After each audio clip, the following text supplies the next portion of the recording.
The Atkins diet trains your body to burn its own fat as your primary energy source, enabling you to lose weight and then maintain that weight loss. Your body handles carbohydrates and fats very differently.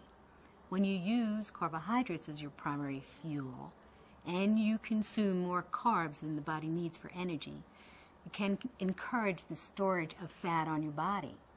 But when your carb consumption is controlled and you convert your body to its backup fuel system, which is fat burning, and you burn your stored fat for energy, you'll lose weight.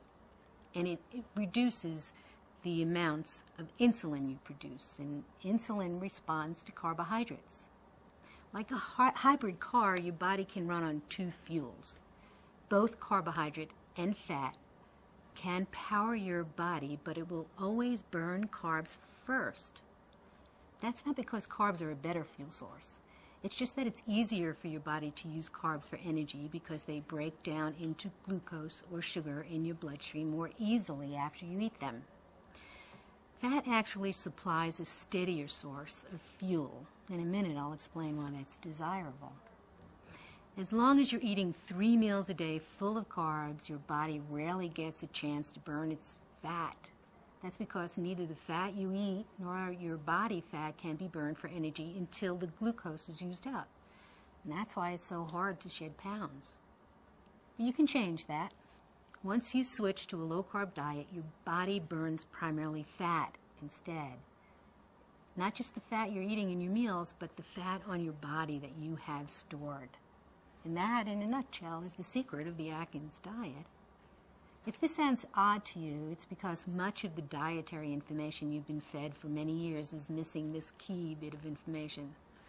For example, we've been told that the best way to lose weight is to cut down on the fats we eat. But it isn't as simple as that. It turns out that it's not so much what you eat that impacts your weight. Instead, it's what your body does with what you eat that makes some people slim and some people plump. Recent research indicates that for many people, the low-fat diet approach to weight loss is not right for them. Think of it. If low-fat diets work, why are we so fat as a nation? After all, low-fat has been the official weight loss approach for decades. Atkins takes a different approach.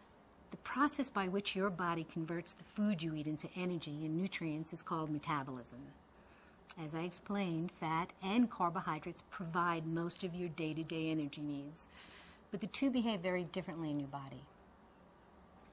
Let's look at some of the differences between carbohydrates and fats as an energy source.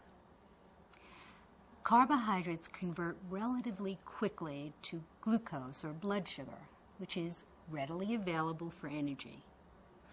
But carbs can also cause ups and downs in your blood sugar levels. That's why eating a candy bar can give you some quick energy when you're feeling tired or irritable, and then 2 hours later, you get the sugar crash and looking for more.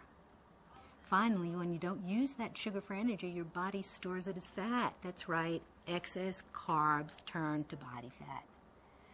Now let's compare what fats do. Fats provide a steady source of energy without the ups and downs of glucose, helps modulate blood sugar swings by slowing down the release of sugars into bloodstream. And now for you to fully understand that link between excess intake of carbohydrates and weight gain, let me very briefly explain the relationship between glucose or blood sugar and insulin. You've probably heard about insulin as a drug people with certain kinds of diabetes need to take. But all of us, no matter how healthy, experiences changes in our insulin level throughout the day. When you eat a high-carb meal, your blood glucose level rises. To avoid it becoming too high, your pancreas sends out some insulin to help transport that glucose to your cells for energy. The more carbs, the more glucose, and the more need for insulin. And the more insulin in your system, the more likely you are to have a weight problem. In fact, insulin is known as the fat storage hormone because excessive amounts in your system tend to make you heavier. You want to have a steady blood sugar level throughout the day. Insulin plays a major role in maintaining that balance, but after years of overconsumption of carbs, your insulin may not work as well at clearing that glucose. And the more it doesn't work, the more you pump out. And that's when problems of metabolic syndrome and pre-diabetes can begin.